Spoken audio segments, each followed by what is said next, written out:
दुनिया की सबसे ऊंची चोटी माउंट एवरेस्ट, जिसकी ऊंचाई है 8,848 मीटर, इसे 4,000 से ज्यादा लोगों ने अब तक फतेह किया है।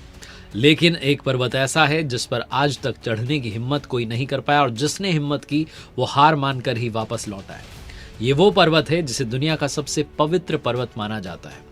इस धरती पर जो 4 बड़े धर्म हैं, उसके अनुयायी कहते हैं कि ये हमारा तीर्थ स्थल है। आप सही पहचाने में बात कर रहा हूं माउंट कैलाशा की, कैलाश पर्वत की, जिसकी ऊंचाई है 6,638 मीटर, और कोई भी इस पर्वत पर अब तक नहीं चढ़ पाया है। कैलाश पर्वत, जिसे भगवान शंकर का, भगवान शिव का निवास स्थान माना जाता है, इस पर्वत को रहस्यमयी, गुप्त और पवित्र माना गया है। इसीलिए इसकी परिक्रमा करना शुभ और कल्याणकारी माना जाता है। कैलाश पर्वत के बारे में तिब्बत मंदिरों के जो धर्मगुरु हैं वो कहते हैं कि इसके चारों ओर एक अलौकिक शक्ति का प्रवाह है। हिंदू, जैन, बौद्ध और बौन, ये जो 4 बड़े धर्म हैं, ये मानते हैं कि कैलाश पर्वत एक पवित्र स्थान है, तीर्थ स्थल है।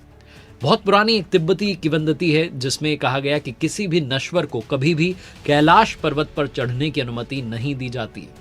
ये वो जगह है जहां बादलों के बीच में देवताओं का निवास है। जो भी इस पवित्र पर्वत पर चढ़ने की कोशिश करता है, देवताओं के चेहरे को देखने की हिम्मत करता है, उन्हें मृत्यु प्राप्त होती है। इस पर्वत पर चढ़ने की कोशिश करने वाले कई सारे माउंटेनियर्स में से एक कर्नल विल्सन ने कहा कि जब वो चढ़ रहे थे उन्हें लगा कि यात्रा बहुत इजी है, बहुत आसान सी है, लेकिन तभी अचानक से बहुत तेज जो थी बर्फबारी होने लगी, और इस वजह से उन्हें वापस आना पड़ा। इससे पहले कि मैं आपको बताऊं कि क्यों वहां पहुंचना नामुमकिन है, बात करते हैं उन 2 रास्तों की जिनके जरिए आप वहां तक जा सकते हैं। पहला उत्तराखंड से होकर के जाता है भारत में, लेकिन बहुत मुश्किल है, पैदल ये यात्रा संभव हो सकती है। दूसरा नेपाल के काठमांडू से होकर के जाता है, और ज्यादातर जो यात्री हैं वो दूसरे वाले रास्ते के जरिए वहां तक पहुंचते हैं। सर्गेई सिस्टियाकोव एक रशियन माउंटेनियर हुए हैं जिन्होंने कि माउंट कैलाशा पर ना चढ़ पाने का एक बहुत ही चौंकाने वाला तर्क दिया। वो कहते हैं कि जब हम पहाड़ के उस आधार के पास में पहुंचे, बेस के पास में पहुंचे, तो मेरा दिल जो था बड़ी तेजी से धड़कने लगा। मैं पवित्र पर्वत के सामने था जो मुझसे कह रहा था कि मुझे हराना इम्पॉसिबल है। वो कहते हैं कि उसके बाद में मैं खुद को कमजोर महसूस करने लगा, दुर्बल महसूस करने लगा।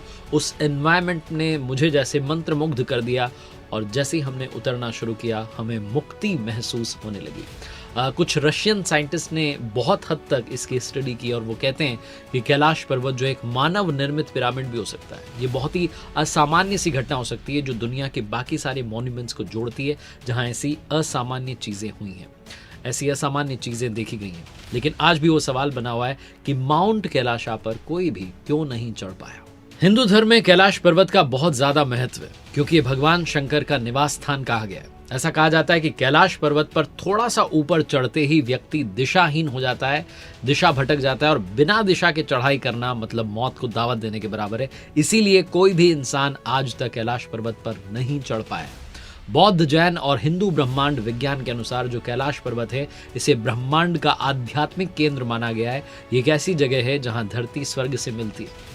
इस पवित्र पर्वत की ऊंचाई ज्यादा नहीं है, 6,638 मीटर। इससे ऊंची ऊंची चोटियां इस दुनिया में हैं, लेकिन फिर भी इस पर कोई नहीं चढ़ पाया, क्योंकि ये पवित्र है। यहां पहुंचते ही इंसानों को अपनी शक्ति कमजोर लगने लगती है, और मानो ये पर्वत उनसे कह रहा होता है कि तुम मुझे हरा नहीं सकते। इस पर्वत की जो चोटी है ये विराट शिवलिंग की तरह दिखाई देती है, जिस पर सालों साल बर्फ जमी रहती है। पहाड़ की पवित्रता को भंग करने और वहां की दिव्य ऊर्जाओं को परेशान करने के डर से कैलाश पर्वत की चोटी तक जो ट्रैकिंग है उसको हिंदुओं के बीच में एक निषिद्ध काम माना गया है, यानी कि वर्जित काम माना गया है। मना किया जाता है कि वहां आपको नहीं चढ़ना है, सिर्फ परिक्रमा लगा करके नतमस्तक होकर वापस लौट आना है। एक तिब्बती फोकलोर के हिसाब से मिलारेपा नाम के भिक्षुक ने एक बार माउंट कैलाशा की चोटी तक पहुंचने के लिए बहुत दूर तक चढ़ाई की, और जब वो वापस लौटे तो उन्होंने सबको वार्न किया, सबको चेतावनी दी कि शिखर पर ऊंचे स्थान पर जो भगवान विराजे हैं उनको परेशान ना करें।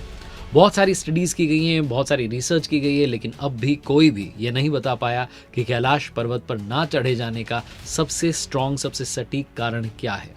6,638 की ऊंचाई को फतेह करने में क्या दिक्कतें आ रही हैं ये कोई नहीं जानता है, और ये रहस्य बना रहे तो ज्यादा अच्छा है। आखिरी में कुछ ऐसी बातें जो शायद आप कैलाश पर्वत के बारे में नहीं जानते होंगे। पहली, कैलाश पर्वत की चोटी पर 2 झीलें हैं। पहली मानसरोवर झील है जो कि दुनिया की सबसे ऊंचाई पर स्थित शुद्ध पानी की सबसे बड़ी झील है। इसका जो आकार है वो सूर्य के समान कहा जाता है। और दूसरी जो है वो राक्षस झील है जो दुनिया की सबसे ऊंचाई पर स्थित खारे पानी की सबसे बड़ी झील है। और इसका आकार जो है चंद्रमा के समान माना जाता है। ये दोनों झीलें यहाँ पर कैसे बनी, साइंटिस्ट आज भी इसकी रिसर्च कर रहे हैं। कहा जाता है कि कैलाश पर्वत या मानसरोवर झील के पास जाने वाले लोगों को लगातार एक ध्वनि सुनाई देती है, जैसे कि आसपास कोई हवाई जहाज उड़ रहा हो, लेकिन वहां हवाई जहाज का उड़ना मना है। ये ध्वनि अगर आप ध्यान से सुने तो ये आवाज डमरू या ओम की तरह सुनाई देती है। साइंटिस्ट कहते हैं कि हो सकता है ये आवाज बर्फ के पिघलने की हो, लेकिन धर्म के अनुयायी कहते हैं कि आवाज ओमकार की है।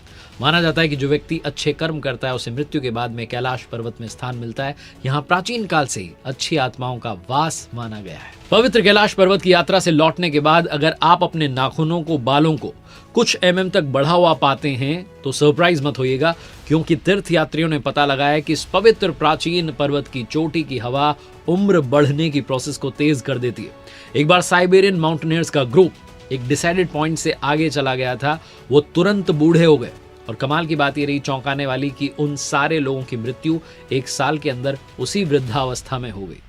कैलाश पर्वत के बारे में सिर्फ यही कहूंगा, भगवान शंकर का निवास स्थान है, जहां बर्फ ही बर्फ में भोलेनाथ शंभु तप में लीन, शालीनता से शांत, निश्चल, अघोर धारण किए हुए एकांत तप में लीन है।